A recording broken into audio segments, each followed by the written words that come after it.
After a long gap అనమాట normal video చేయడం. Welcome back. ఇదైతే మటన్ అనమాట. మాకు ఊర్లో గ్రామ దేవతకి తిరునాళ్ళు. సో అమ్మవారికి మేకపోతుని పెట్టుకుంటాము. అవి కొద్దిగా వచ్చిన చుట్టాలందరికీ పెట్టేస్తే మిగిలిన పీసెస్ అనమాట ఇవి. వీటినైతే వేస్ట్ చేయకుండా మా హస్బెండ్ అయితే ఇలా చిన్న చిన్న పీసెస్ లాగా కట్ చేశాడు.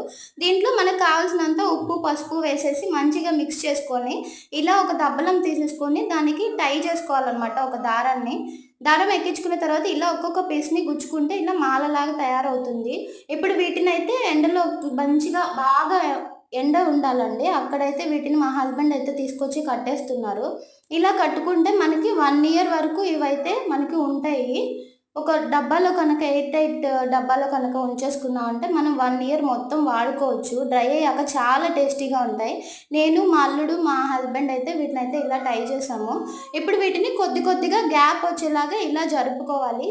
పచ్చడి వేసుకొని వేడి వేడి అన్నంలో వీటిని ఆయిల్లో కానీ నిప్పుల మీద కానీ వేయించుకొని తింటే చాలా బాగుంటాయి.